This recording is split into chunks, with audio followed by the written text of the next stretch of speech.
সাম হ্যাঁ চিকেনগুলো এইভাবে পিস পিস করে নিতে হবে।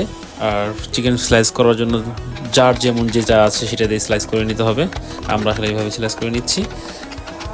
আর স্লাইস করতে করতে করতে করতে দেখা যাচ্ছে এক পর্যায়ে রেজাউল ভাই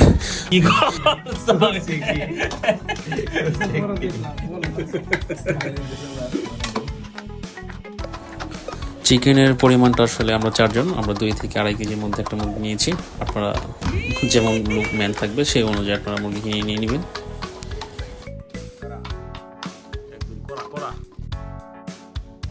চিকেনের যে মশলাটা দেবো সেটা আমরা নিজ হাতে তৈরি করব।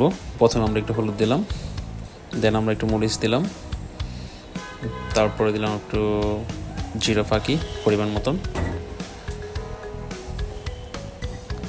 তারপরে দিলাম আপনার গরম মশলা মিক্স মশলা, তারপরে দিলাম আপনার 2 চামচ আদা রসুন বাটা, পরিমাণ মতন লবণ, খাঁটি সরিষার তেল। মশলাটা আমরা খুব সঠিকভাবে সুন্দর করে মিক্স করে নিলাম।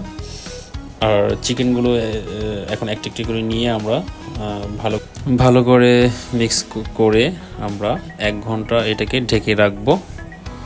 তো এই সুযোগে আমরা একটা সেলফি হয়ে যাক সুন্দর। সব ওকে না? সব ওকে হয়েছে না?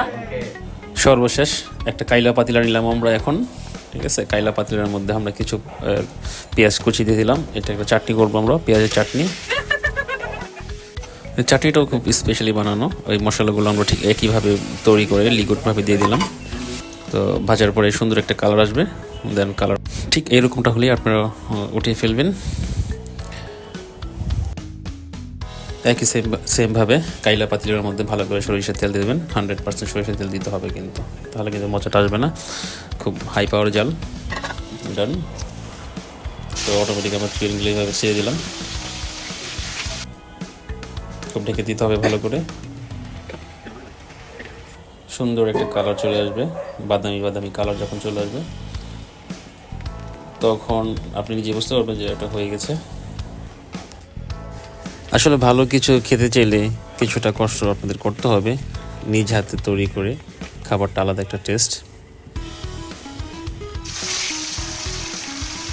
হয়ে গেছে শেষ পর্যায়ে, এদিকে পরিবেশনের জন্য খুব প্রস্তুত হয়ে আছে। তো আমরা এইভাবে পরিবেশন করে নিচ্ছি।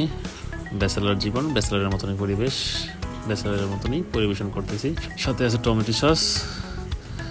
আপনারা আপনাদের মতন পরিবেশন করবেন, যেভাবে ভালো লাগে যেভাবে পারেন। আমরা এইভাবে করে নিচ্ছি। এদিকে আবার সাউল পলরা আসলে ছবি তোলার জন্য খুব ব্যস্ত হয়ে আছে। এইভাবে তুলে ওইভাবে তুলে দিয়ে করিম ভাই খুব খুশি, কখন খাবে।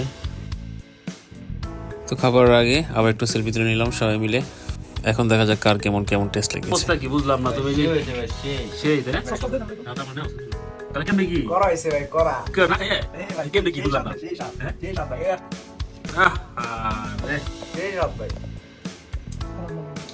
সাম হ্যাঁ সস লাগবো না? অবশ্যই।